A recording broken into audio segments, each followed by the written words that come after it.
안녕하세요, 후기맨입니다. 오늘 리뷰드릴 이야기는 온라인 사업과 과일 소싱 후기입니다. 우선 첫 번째로 36살에 왜 제가 온라인 사업을 시작했는지 말씀드리겠습니다. 전 26살부터 30살까지 직장 생활을 하다가 31살부터 프리랜서 및 사업을 시작하였습니다. 32살에 제대로 시작했던 방역 사업은 코로나가 풀리면서 사행길을 걸었고 결국 폐업하게 됐습니다. 다음 했던 사업은 부동산 경매업이었습니다. 인천 미추홀구 주안동에서 패기롭게 친구와 동업하였지만 그것도 부동산 시장이 불황을 겪으면서 2년 만에 폐업하는 사단이 났습니다. 이후 전 생각을 깊이 해보았습니다. 오프라인 사업을 계속해야 할지 아니면 직장 생활을 다시 시작해야 할지. 그러나 직장 생활은 저에게 맞지 않는 게 전 성과형 슈퍼 ENTJ라서 정해진 급여를 받고는 모자라다는 생각을 하며 조금 더 일하더라도 제가 일한 만큼 받는 걸 좋아하는 타입입니다. 그 성향을 파악하는데 4년이 걸렸고 이후 사업을 할 때 제가 성과형 업무에 더 잘 맞는다는 것을 파악하게 되었어요. 아무튼 결론적으로 다시 사업을 시작해야 하는데 앞에서 2번의 사업 실패로 전 굉장히 의기소침해졌고 여러 사업 컨설팅 업체와 미팅을 하며 답을 찾아냈습니다. 그건 바로 실패해도 재기할 수 있는 사업을 하자 였습니다. 그렇습니다. 인터넷 사업은 초반에 들어가는 비용은 통신 판매업 신고 비용과 일부 오픈마켓 판매 수수료 빼고는 전혀 들어가는 비용이 없습니다. 심지어 네이버 스마트스토어는 입점 수수료도 전혀 없으며 단위 사업자에게는 입점 한 달간 제로 수수료 이벤트도 하기 때문에 진짜 컴퓨터와 인터넷만 되는 환경이면 영원으로 사업을 시작할 수 있는 것입니다. 결정적으로 2020년 메르스가 한창이던 때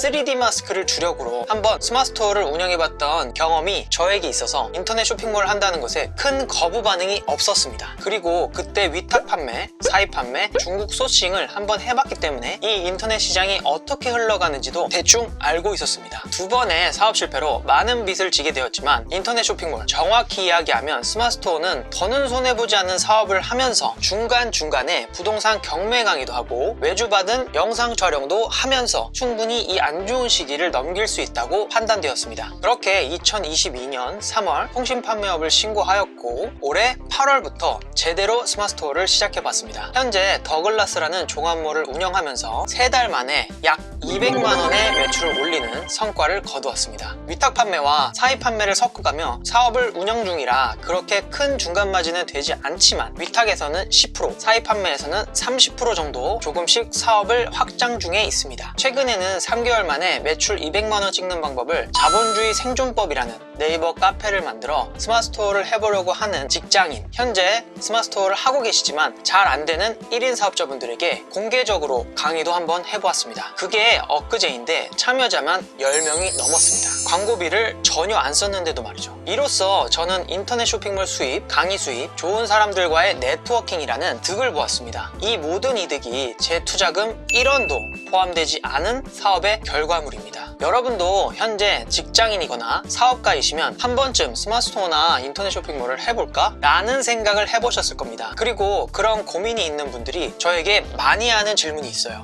이거 진짜 지금 해도 될까요? 스마트스토어 하면 몇 개월 정도면 돈 벌어요? 정말 많이 듣는 질문인데요. 제가 즉답해드리겠습니다. 지금 하셔도 충분히 승산이 있습니다. 그리고 돈을 버는 건 개인의 역량이라 딱 어느 시점에서 돈을 번다고 이야기할 순 없습니다. 와디즈나 일반 광고 문구에 3개월 만에 1000만원, 3개월 만에 2000만원 벌었다는 그런 카피라이팅 문구는 안 들으시는 게 좋습니다. 이 인터넷 쇼핑몰 시장은 정말 개인의 역량이 너무 차이가 나기 때문에 딱 어느 시점에 얼만큼 번다고 이야기할 수가 없습니다. 하지만 빨리 가는 지름길이나 치트키는 존재하겠죠. 그 이야기는 제가 나중에 하기로 하고요. 2번째, 과일 판매에 대한 이야기입니다.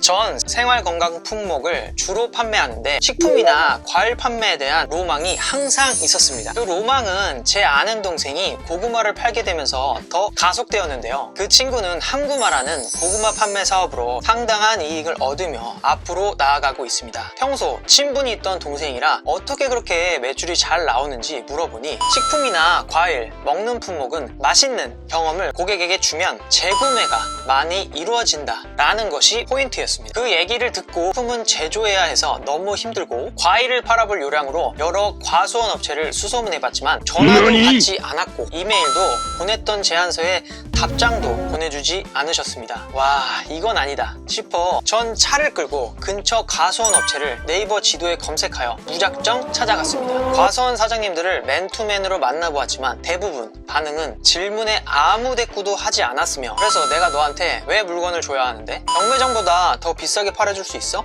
상자랑 포장지는 어떡할 건데? 등 아예 저한테 다 만들어주면 과일을 줄게 라는 식의 대답이 많았습니다. 그러나 소상공인인 저에게 상자를 만들고 포장지를 만드는 일은 쉽지 않았고, 전 과수원 50%, 저 50% 부담하여 제품 판매를 하고 나중에 수익을 5대5로 나누자 라고 제안했습니다. 그 제안을 과수원 사장님들은 콧방귀를 낀다거나 비웃음으로 답하셨고, 저도 그 짓을 한 달 정도 하다가 현타가 세게 와서 포기하였습니다. 보통 다 이러실 거예요. 저도 그랬고요. 그러다 아는 형님의 도움으로 상주에 있는 포도농장 사장님과 컨택이 되어 과일 샘플도 받고 얼마에 판매할지까지 다 내고되었지만 결과는 좋지 않았습니다. 스마트스토어에 예쁘게 상세 페이지도 올리고 광고까지 태워서 5박스 정도까지 주문을 받았는데, 캠벨 포도 같은 경우에는 3박스 이상 한 번에 배송이 나가지 않으면 손익이 남지 않고 과일도 다 망가져 도착하는 경우가 많다는 뒤늦은 과수원 사장님의 피드백으로 결국 받았던 수주는 모두 취소하였습니다. 2달간의 과일 소싱과 판매, 상세 페이지 제작을 통해 초기 첨가 사업에 대한 간략 후기를 말씀드리자면, 아는 과수원 사장님이 있으면 하고 아니면 한 번 더 재고해봐라 입니다. 최근에 옌마드라는 분이 과일 소싱과 판매를 잘하니 혹시 도전하고 싶다면 그분 유튜브를 참고해보세요. 22살 여성분인데 정말 대단하신 것 같아요. 오늘은 왜 제가 늦은 나이에 인터넷 쇼핑몰 스마트스토어를 시작했는지, 그리고 과일 판매가 왜 이렇게 부진하고 결국은 포기했는지 대해 말씀드렸습니다. 제 경험과 시행착오로 예비 인터넷 쇼핑몰 사장님, 스마트스토어 운영자님들이 조금 더 빨리 성장하고 실패를 줄여가는 현명한 사업자가 되기를 바라며, 해당 영상이 도움이 되셨다면 좋아요, 구독, 알람 설정 부탁드립니다. 그리고 제가 따로 스마트스토어 1인 사업자들을 위한 정보 공유 소통방을 카카오톡 단톡방으로 운영 중이니 아래 더보기에 링크를 띄워드릴 테니 혹시 처음 사업을 시작하거나 혼자 시작하기는 조금 그렇다 하시는 분들은 해당 단톡방에 오셔서 즉문즉답 얻어가시고 양질의 정보 갖고 가세요. 그럼 다음 시간에 만나요. 안녕.